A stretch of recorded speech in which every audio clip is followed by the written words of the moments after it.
नमस्कार, आज की खबर देख रहे हैं आप। मैं हूं आपके साथ यशस्वी पाठक। आइए दिखाते हैं आपको इस वक्त की बड़ी खबर आ रही है लखनऊ से, जहां योगी कैबिनेट की अहम बैठक खत्म हो गई है। इस वक्त की बड़ी खबर, योगी कैबिनेट की अहम बैठक खत्म हो गई है।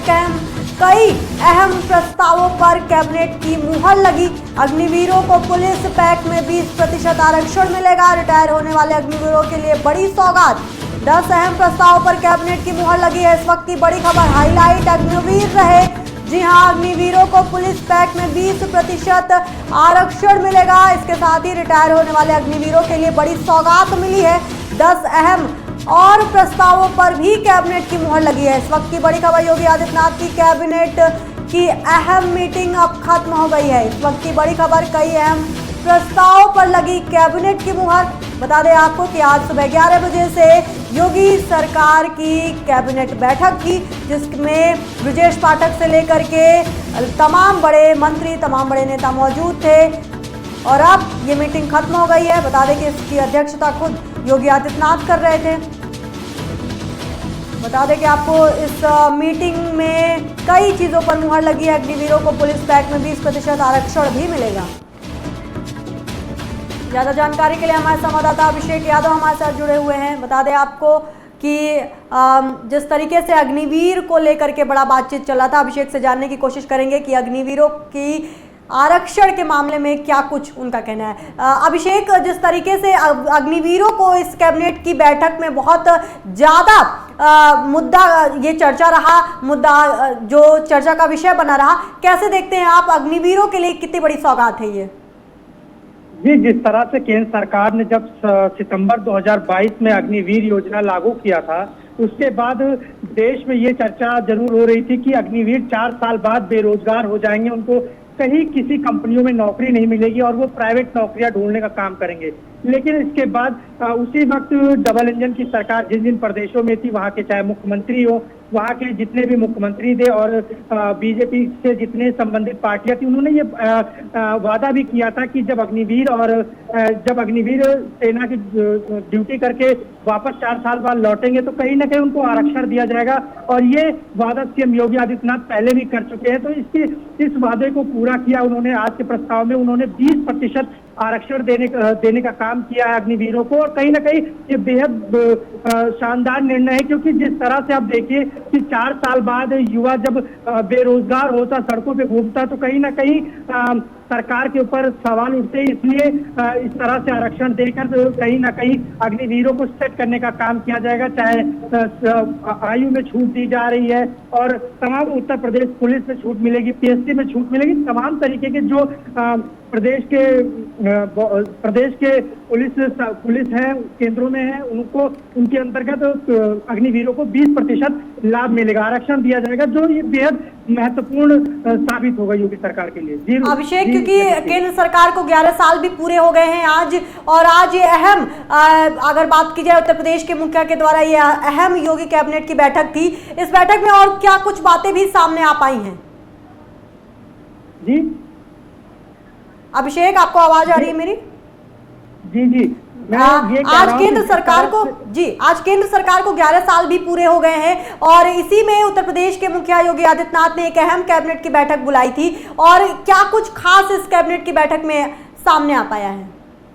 जी, जिस तरह से 11 साल बीजेपी को पूरे हो गए केंद्र में, तो कहीं ना कहीं मोदी सरकार के 11 साल पूरे होने के बाद आज के कैबिनेट बैठक हुई। उसके बाद इसमें अग्निवीर के साथ साथ कई महत्वपूर्ण मुद्दों पर भी बात हुई और प्रस्ताव को पारित किया गया। जिस तरह से आप राशन की दुकानों के लिए अन्नपूर्णा भवन बनेगा, जो हर जिले में भवन बनेंगे, और 2000 भवन अभी निर्माणाधीन है। तो कहीं ना कहीं जो राशन की दुकानों को लेकर पहले ये होता था कि गांव-गांव में जो राशन की दुकानें होती थी, कई सरकारी बिल्डिंगों में बनती थी, लेकिन अब उसके लिए सरकार एक भवन बनाएगी और गोदाम भी बनाएगी, जहां पर अनाजों को सुरक्षित रखा जाएगा। ये बेहद ही गांव और शहर के लोगों के लिए काफी महत्वपूर्ण होगा। और जिस तरह से प्रदेश में निवेश को बढ़ावा देने के लिए सरकार काम कर रही है, प्रदेश में लगातार निवेश बढ़ रहा है। हल्दीराम ने करीब 600 करोड़ रुपए का निवेश उत्तर प्रदेश में करेगी। ये भी एक महत्वपूर्ण निर्णय है। जिस तरह से योगी सरकार लगातार निवेश के ऊपर ध्यान दे रही है, कहीं ना कहीं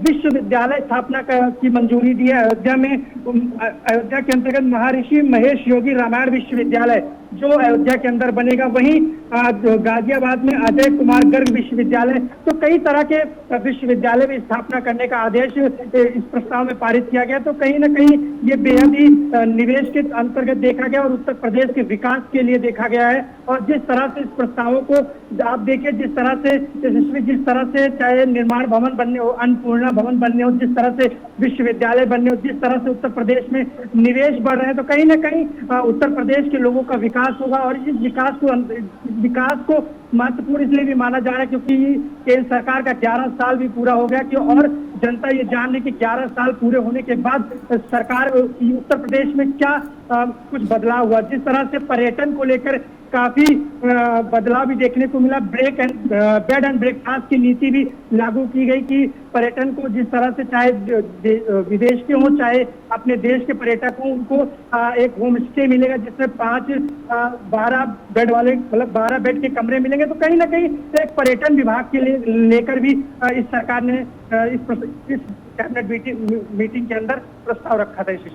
अभिषेक, आपने डेवलपमेंट की बात की है, विकास को लेकर के बड़ी चर्चा होती है जब से, चाहे केंद्र सरकार की बात करते हैं चाहे उत्तर प्रदेश सरकार की बात करते हैं। 2014 में जब बीजेपी केंद्र सरकार में आई, 2017 में जब बीजेपी उत्तर प्रदेश में सत्ता काबिज कर पाई, लगातार विकास एक शब्द रहा, बहुत चर्चा का विषय बना रहा।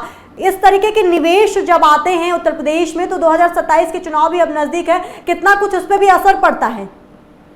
जी, आप देखिए, अगर प्रदेश के अंदर निवेश होता है तो जाहिर सी बात है लोगों के अंदर रोजगार बढ़ेगा, प्रदेश के अंदर रोजगार बढ़ेगा, युवा नौकरी करेगा।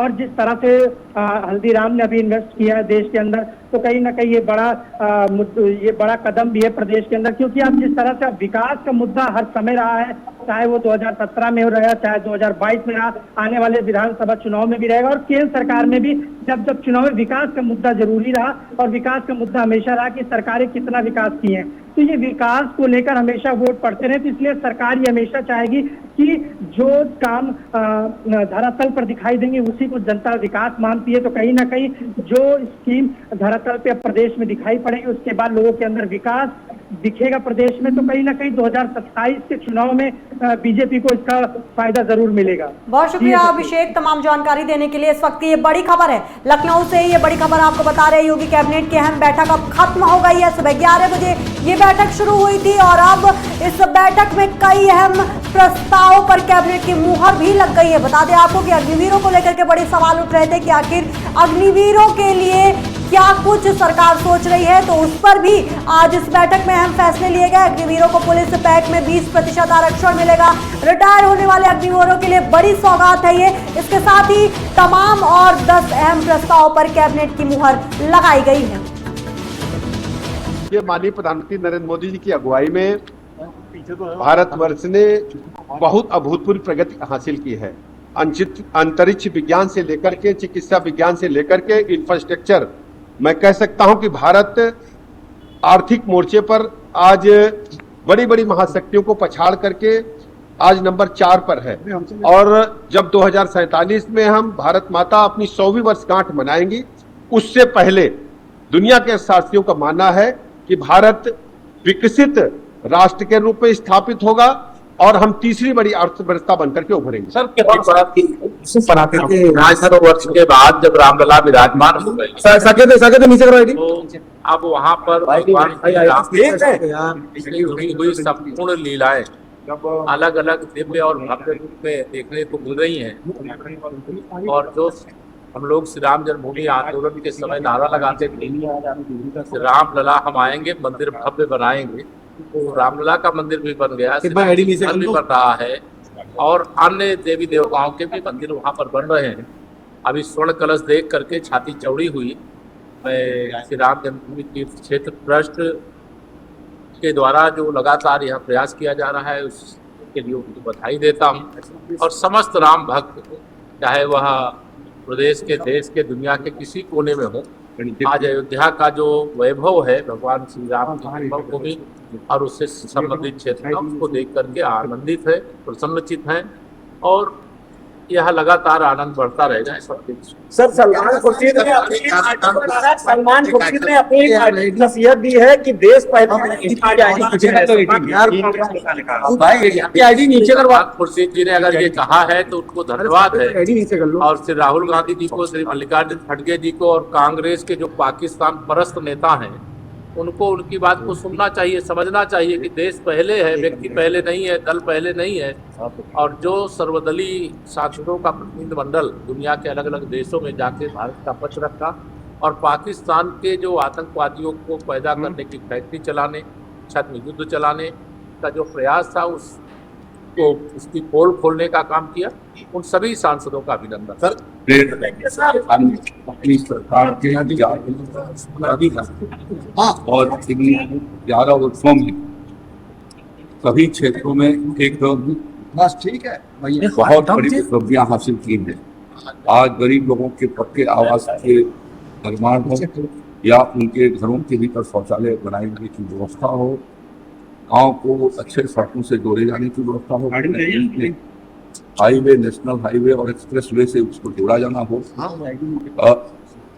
सारा कनेक्टिविटी के लिए एयरपोर्ट को ठीक कराई जाना और उसकी व्यवस्था को और बढ़ाया जाना हो, सभी जनपदों के भीतर मेडिकल कॉलेज के माध्यम से गरीब लोगों की चिकित्सा का समुचित प्रस्ताव से उसकी व्यवस्था ही किया है।